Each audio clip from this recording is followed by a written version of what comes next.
It's a Tuesday afternoon and you're sitting in a meeting that has nothing to do with you. 45 minutes in, someone is sharing a screen, there's a pie chart, nobody knows whose pie chart it is, and somewhere in the back of your head, a very quiet thought surfaces. I could just leave. Not leave the meeting, leave the job, leave the whole structure. Just stop showing up the things that don't matter and start doing only the things that do. Then the meeting ends, you go back to your desk, and you don't leave because you can't. Not yet. Maybe not for a long time. Whether that thought is a Tuesday fantasy or an actual option you could execute by Friday depends almost entirely on one number. Assets minus liabilities, your real number. And today we're going to walk through what life actually looks and feels like at every level of it. Not the financial mechanics, but the texture of the days. What you can say yes to, what you can't, what quietly gets easier, and what never does. My name is William, and I spend most of my time thinking about why two people can want the same life and end up in completely different versions of it 15 years later. Not a financial advisor. This isn't advice. This is a description. Level 1. Negative net worth. You're 23 and the system is running on your tab. You have a job, it pays $38,000, which felt like real money until your first paycheck arrived looking like it had been through a car wash. Federal tax, state tax, FICA, a health insurance premium that costs more than your phone bill. You have $41,000 in student loans, $2,200 on a credit card that you opened for emergencies, which is just a polite word for every month, and $314 in checking.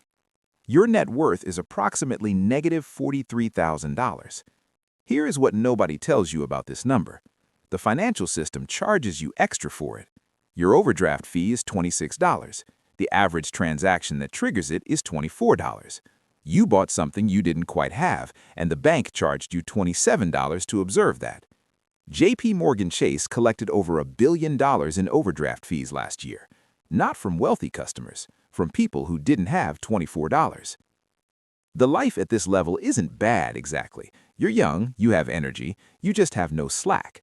A $600 car repair doesn't feel like a car repair, it feels like a threat. Your decisions aren't made from preference, they're made from the gap between what you have and what the week costs. The exit isn't motivation, it's stopping the bleeding before compound interest outruns your salary. Level 2.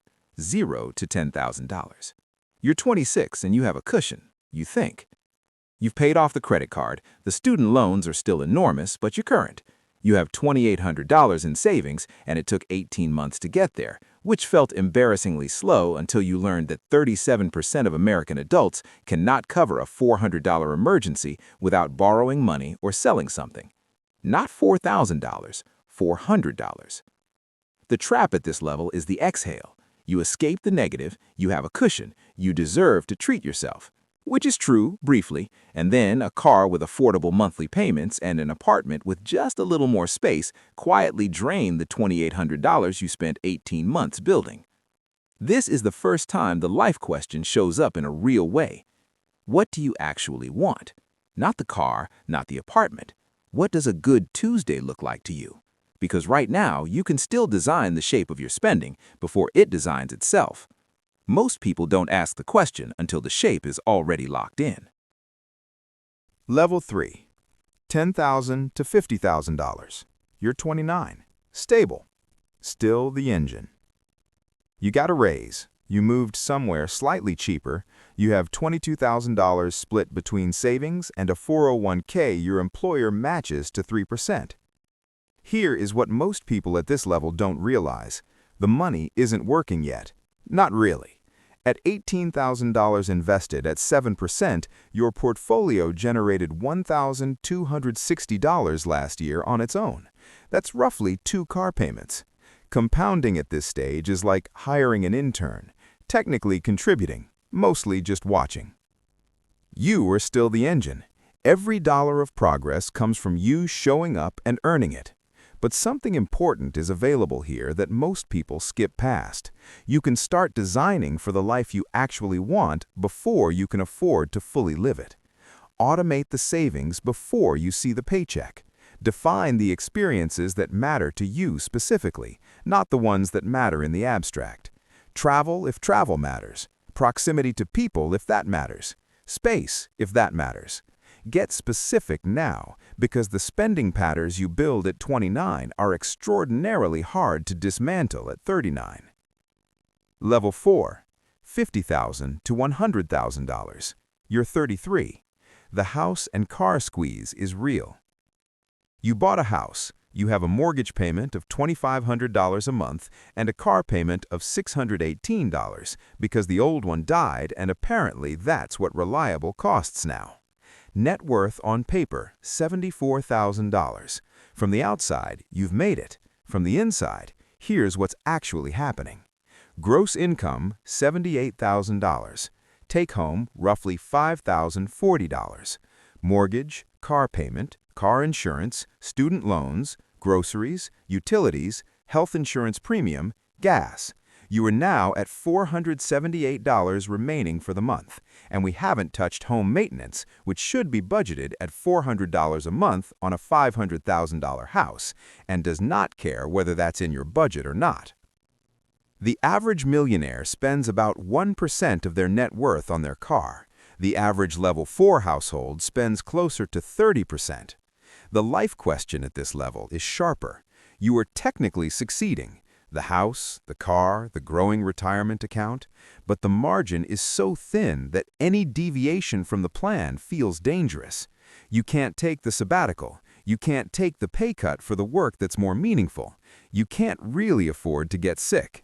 The trap is believing that the discomfort is temporary, that once the loans are paid off, once the car is paid off, once the kids are older, you'll have room to breathe.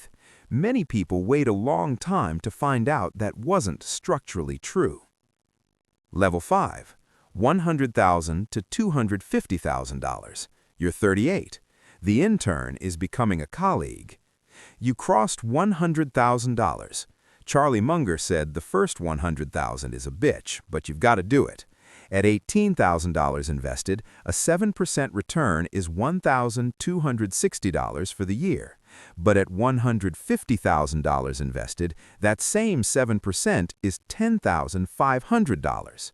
Your portfolio is starting to cover groceries without you lifting a finger. Here's the trap, and it's the most seductive one in the sequence. You got a promotion. Take home went up $900 a month. Within 6 months, the apartment is nicer, the car got upgraded, and the savings rate is somehow lower than it was before the raise. That's lifestyle creep. It doesn't knock, it just moves in and eats every dollar you give it, then politely waits for the next raise to do it again.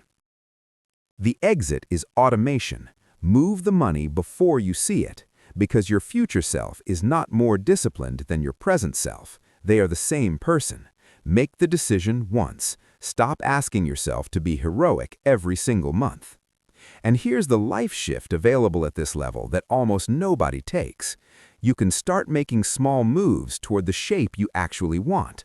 One income stream that isn't your salary. One skill developed outside the job. One obligation quietly dropped.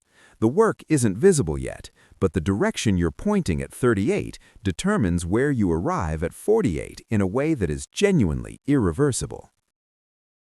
Level 6. $250,000 to $500,000. You're 43. 2 incomes, fully deployed. Combined household income, $162,000. Net worth, $340,000. Life is fine. Bills get paid. Vacation happens once a year. You're not checking the account before buying groceries anymore. And you're somehow still lying awake at 2 a.m. worrying about retirement. Here's the structural problem nobody names. The mortgage was sized for 2 salaries. The cars, the neighborhood, the kids' activities, all calibrated to $162,000, which means neither of you can quit. Neither of you can get sick for long. Neither of you can take a pay cut for something more meaningful without the whole structure wobbling. The golden handcuff doesn't feel like a trap. It feels like a life you built. That's what makes it effective. But here's the math that changes everything. At around $200,000 invested, your annual returns start exceeding your annual contributions. the crossover point. After this, compounding does more work than you do. You just have to not blow it. You just have to not upgrade the life every time the number goes up. Level 7. $500,000 to $1 million. You're 48. The machine is running. Net worth just crossed $500,000. At 8%, your portfolio generates $40,000 a year while you're at soccer practice, while you're arguing about what to watch, while you're asleep. A full-time employee who never calls in sick and has never once asked for a raise. The life texture here shifts in a way that's hard to describe until you feel it. You still work, but the work has a different quality. You're not at the job because the mortgage requires it. You're there because you're still figuring out what you do instead, or because you genuinely like it, or both. Those are different days from the inside. The trap is home equity. Most people at this level have 30% to 50% of their net worth locked in their house, completely inaccessible without selling or borrowing. You can have $700,000 in net worth and only $50,000 you can actually deploy. Home equity counts. It just isn't the same as a brokerage account you've been underfeeding for a decade. Level 8. $1 million to $3 million. You're 54. The feeling doesn't arrive.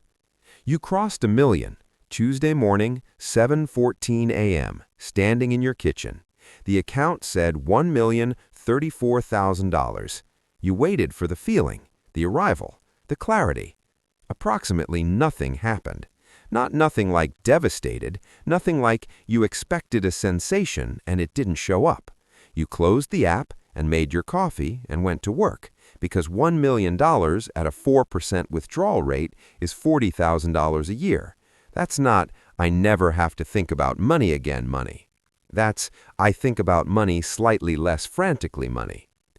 A Ramsey Solutions study of over 10,000 millionaires found the 5 most common professions were engineer, accountant, teacher, manager, and attorney. 79% received 0 inheritance. 1/3 never made 6 figures in any single year. What they did, almost universally, was invest consistently for a long time in boring places and never touch it. 61% drove Hondas, Toyotas, or Fords. Median vehicle purchase, $31,000. The person building real wealth is driving a 2019 Civic with $94,000 in a brokerage account. The person performing wealth is making $1,100 monthly payments on a truck they use exclusively to commute to a desk. From the outside, you'd guess backwards every single time. Level 9. $3 million to $10 million. You're 61. Wednesday is optional. Net worth $4.2 million. The 4% rule generates $160,000 a year. Work is not optional if everything goes perfectly.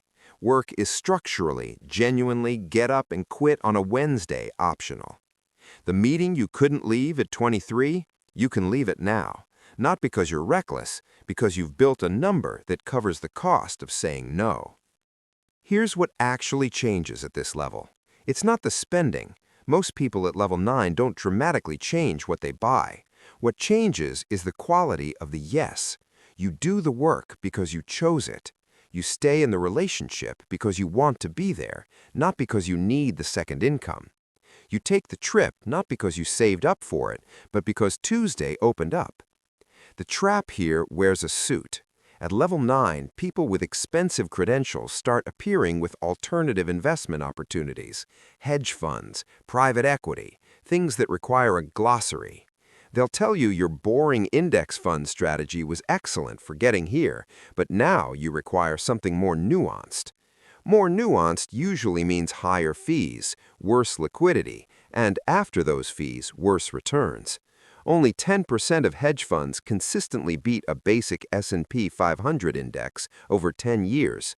The boring thing that got you here is almost certainly the right thing to keep doing. Don't let someone charge you 2 and 20 to learn that the hard way. Level 10. $10 million and above. You're 67. Different rules entirely. $14 million. The financial system now operates on a different legal and mechanical framework, one most people don't know exists, which is not an accident. You borrow against assets to fund your lifestyle instead of selling them. The assets keep compounding. You pay no capital gains tax on the appreciation. When you die, heirs receive them at a stepped-up cost basis. It's called buy, borrow, die, which sounds like a heist film tagline and is actually just standard estate planning at this level. At $14 million, 4% is $560,000 a year. Your portfolio generates more annually than most people will earn in a full decade. And here is the hardest truth at level 10. 70% of wealthy families lose their fortune by the second generation, 90% by the third. The number one cause is not bad investments, it's family communication breakdown. Children handed a number without the philosophy behind it. You spent 40 decades building something real. The question at the end isn't whether you can protect the money, it's whether you transferred the mindset. Most people find out too late that those are two completely different problems. Only one of them has a financial solution. The gap between the person at 67 with $4 million in index funds, driving a paid-off car, sleeping fine, and the person at 67 still in a job they've quietly resented for 15 years to cover a mortgage on a house they bought to impress people they've mostly lost touch with. That gap didn't open at 67. It opened in 100 small moments across 4 decades. The car payment at 29, the lifestyle upgrade at 38 after the raise, the savings rate that shrank every time income went up because spending has a way of filling every container you give it. There is no prize for performing a level you haven't reached. There is no trophy for the appearance of wealth, while the real number quietly disagrees. The only scoreboard that actually matters is the one nobody can see. Assets minus liabilities, your real number. And now you know exactly what life looks like at every place it can land.